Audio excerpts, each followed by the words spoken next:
Hey guys, welcome back to स्वीटमो गपशप YouTube podcast में। आज हम बात करेंगे दीपिका कक्कर के ब्लॉग के बारे में। चर्चाओं की चिंगारी फिर भड़क चुकी है और इस बार नाम है फराह खान। एक बयान जिसे सुर्खियों में लाया गया, तोड़ मरोड़ कर पेश किया गया और सोशल मीडिया पर हंगामा खड़ा हो गया।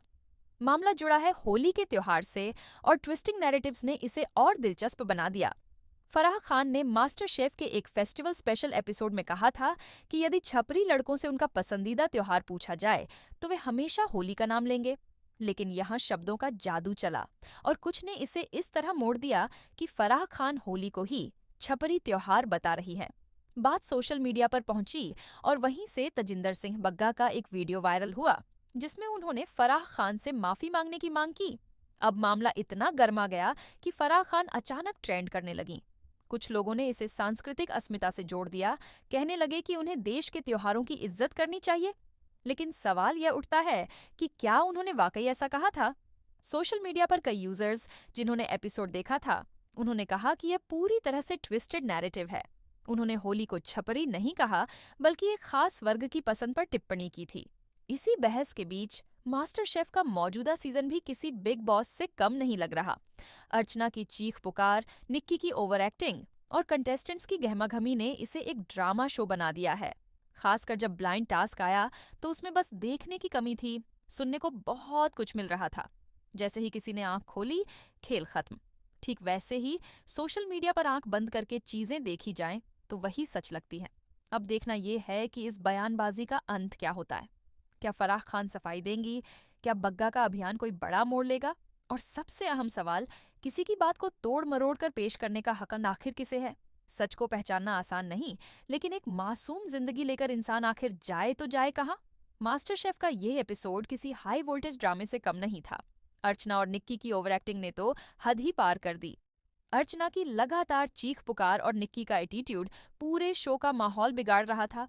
टीम में कोऑर्डिनेशन का नामो निशान नहीं था। खासकर निक्की ने तो अर्चना को जैसे इग्नोर करने की कसम ही खा ली थी। वो अपने ही जोन में थी, जैसे कह रही हो, तुम चिल्लाते रहो, मैं नहीं सुनूंगी। शो में ट्विस्ट और टर्न इतने डाले गए कि लगा जैसे अर्चना और निक्की की डिश सबसे बेकार निकलेगी। लेकिन अनुभव तो कुछ और ही कहता है। जब किसी को इतना हाइप दिया जाए तो अंत में वही सबसे चौंकाने वाली चीज निकालते हैं। गौतम और तेजस्वी की टीम वाकई परफेक्ट लग रही थी। उनकी कोऑर्डिनेशन देखकर लग रहा था कि एक बेहतरीन डिश सामने आएगी, लेकिन नहीं। पूरा गेम पलटा और निक्की अर्चना की डिश वैसी ही निकली जैसी होनी चाहिए थी। मतलब सब कुछ मैजिकली परफेक्ट। इस पूरे टास्क का मकसद था बिना देखे डिश को एकदम सेम बनाना। मगर सवाल उठता है कि अर्चना और निक्की, जिन्होंने पूरे समय तालमेल नहीं बैठाया, आखिर उनकी डिश इतनी परफेक्ट कैसे बन गई? क्या हम इतने अंधे हैं कि यह लॉजिक पकड़ नहीं सकते? और फिर आता है शो का सबसे अजीब पल। निक्की ने आखिर के 10 मिनट में ब्रेड बना ली। यह तो किसी जादू से कम नहीं। जो चीज असल में पॉसिबल ही नहीं है, वो यहाँ आराम से हो गई। अब आते हैं जजेस पर। शेफ विकास, जो हमेशा शो में सबसे सीरियस रहते थे, इस बार बिल्कुल अलग अवतार में दिखे। ऐसा लग रहा था जैसे मास्टर शेफ ने ही उनकी दूसरी पर्सनालिटी निकाल दी हो। रणवीर बरार तो फिर भी मजाक मस्ती कर लेते थे, लेकिन विकास की इस बार की रोमांटिक वाइब्स ने शो में एक नया एंगल जोड़ दिया। शो में जितनी मस्ती उतना ही कंफ्यूजन। 10 मिनट की टाइमलाइन का झोल तो ऐसा था कि असल में 20 मिनट तक खिंच गया, लेकिन स्क्रीन पर 10 मिनट ही दिखाए गए। ये सब देखकर लगता है कि किचन के अलावा भी यहाँ बहुत कुछ पक रहा है। आखिर मास्टर शेफ अब सिर्फ एक कुकिंग शो नहीं, बल्कि पूरा ड्रामा पैकेज बन चुका है। क्या आपने इतना स्पीड में चलाया, इतना स्लो एपिसोड चलाया है? मतलब कि इस लेवल का इतना फिशी कर दिया गया इस दफा का।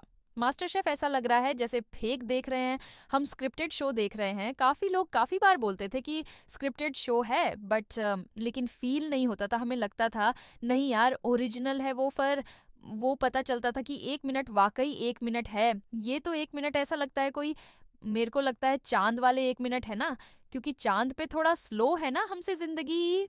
तो वो वाला फील हो रहा होता है कि शायद चांद वाले 10 मिनट है इन लोगों के पास, जो खत्म होने का नाम ही नहीं ले रहे होते। मतलब यहाँ पता चलता है कि वक्त कितना स्लो गुजर रहा है। ये आपको मास्टर शेफ देख के फील होगा। 1 मिनट में पूरी पूरी प्लेटिंग कर लेंगे। 1 मिनट में प्लेटिंग की बात करें तो हमारे हाथ तो अब तक खाली ही रहेंगे, और जब तक दूसरा मिनट आएगा प्लेटिंग का नामो निशान भी नहीं बचेगा। लेकिन यहाँ मास्टर शेफ में तो गजब ही हो गया। एक टीम की डिजर्ट प्लेट रह गई थी और सिर्फ 1 मिनट बाकी था, बस 1 मिनट। लेकिन उसने पूरा डिजर्ट प्लेट कर दिया। वाह भाई, अगर टैलेंट हो तो ऐसा ही हो, वरना ना हो। सच कहूं तो ये सब कुछ इतना स्क्रिप्टेड लग रहा है कि शो की पूरी वर्थ ही खराब कर दी इन सेलिब्रिटी मास्टर शेफ वालों ने। अरे, या तो टाइम बढ़ा देते ताकि कम से कम थोड़ा रियल लगे, लेकिन नहीं। ऑन स्क्रीन दिखाते हैं कि 60 मिनट में डिश बनानी है, लेकिन जब किचन में कैमरा घूमता है तो वो 60 मिनट किसी मैजिक ट्रिक की तरह 160 मिनट में बदल जाता है। और ये सिर्फ प्लेटिंग तक ही सीमित नहीं है। दीपिका का वह शुगर बलून याद है? एंड टाइम तक वह तैयार नहीं हुआ था, लेकिन जब क्लाइमैक्स आया तो 1 मिनट में बलून भी बन गया, प्लेटिंग भी हो गई और सब कुछ परफेक्टली सजा भी दिया गया। भाई, हमारे दिन में तो 24 घंटे भी कम पड़ते हैं और इनके लिए 1 मिनट में ही सब कुछ मैनेज हो जाता है। मास्टर शेफ की शुरुआत में ही लोगों को लग रहा था कि दीपिका को फेवर मिलने वाला है, लेकिन अब हालात ऐसे हो चुके हैं कि उसे कोई भी बचा नहीं सकता। फराह खान भी आ जाए तो कुछ नहीं कर सकती। वैसे लोगों ने तो ये भी डिमांड कर दी थी कि अगर दीपिका शो में नहीं रह सकती तो उसकी जगह किसी और को लिया जाए। और अब एलिमिनेशन राउंड आ चुका है। प्रोमो देखकर साफ लग रहा है कि उसकी बनाई हुई मछली बिल्कुल बेकार निकली।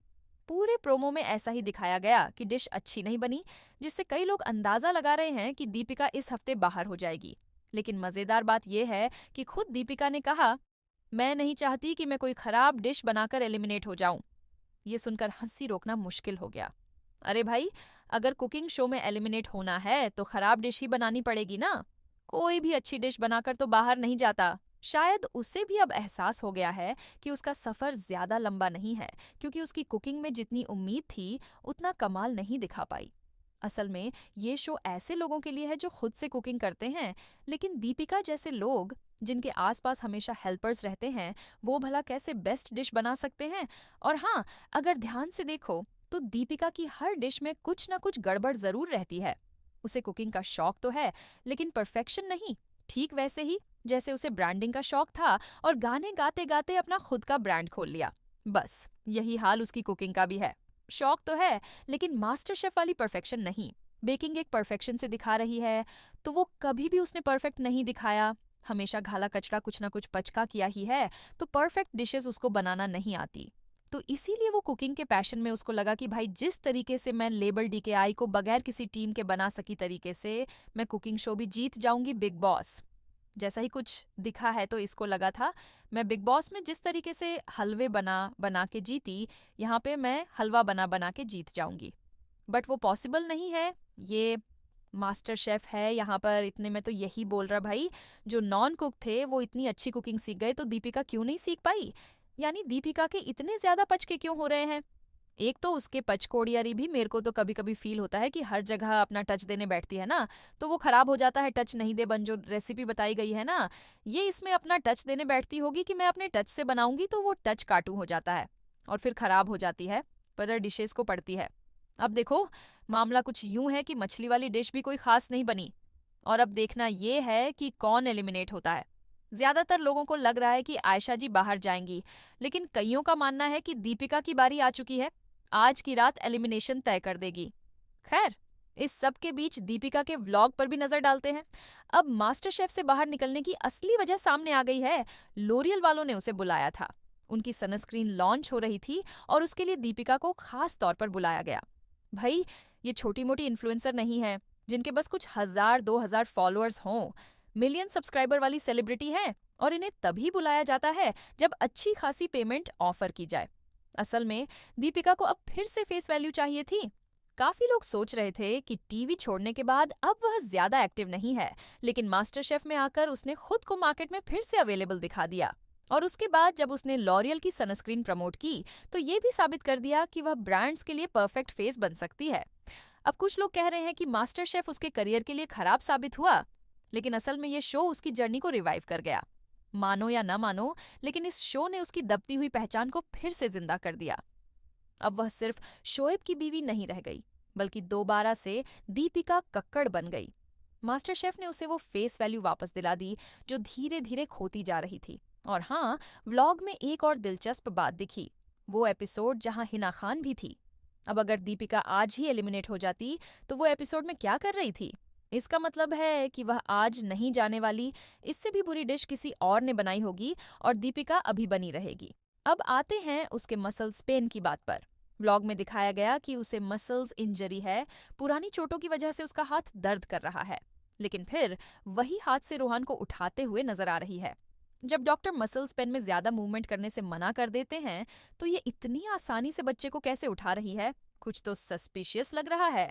और जिस तरह से वह बार बार कह रही है, मैं नहीं चाहती कि मैं कोई खराब डिश बनाकर जाऊं, इससे तो साफ लग रहा है कि कहीं ना कहीं उसे भी एहसास हो गया है कि उसकी परफॉर्मेंस उतनी दमदार नहीं थी। लेकिन भाई, बुरी डिश होगी तो ही एलिमिनेट होगी, अच्छी डिश बनाकर तो कोई बाहर नहीं जाता। अब देखो, मामला कुछ यूं है कि दीपिका को लग रहा होगा कि अब उसका मास्टर शेफ का सफर खत्म होने वाला है। लेकिन वहां समय जिस तरह गुजर रहा है, वो किसी स्लो मोशन साउथ मूवी जैसी फीलिंग दे रहा है। याद है वो साउथ की एक फिल्म जिसमें हीरो कोमा में पड़ा होता है, लेकिन जैसे ही लड़की चीखती है, वो अचानक जाग जाता है और फिर न जाने कितनी बाधाएं पार करता हुआ अपने लोगों को बचाने के लिए दौड़ पड़ता है। बस, मास्टर शेफ का टाइम भी कुछ ऐसा ही है। इतना धीमा और खींचा हुआ कि ऐसा लगता है जैसे किसी ने समय को रोक कर रख दिया हो। अब दीपिका के व्लॉग की सबसे मजेदार बात सुनो।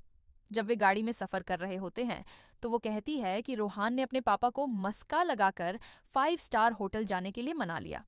अब जरा सोचो, एक 18 महीने का बच्चा जिसे अभी ढंग से बोलना भी नहीं आता, वो अपने पापा को पटाकर होटल ले जाने के लिए मस्का मार रहा है। भाई, ये तो हद ही हो गई। अब बच्चा आमतौर पर झूलों, प्लेग्राउंड या टॉफी के लिए जिद करता है, लेकिन ये जनाब होटल की लिफ्ट में जाने के लिए मस्का मार रहे हैं। अब एक आम इंसान हो तो 2-3 बार लिफ्ट में ऊपर नीचे कर भी दे, लेकिन हर बार कोई तो शर्म होती है।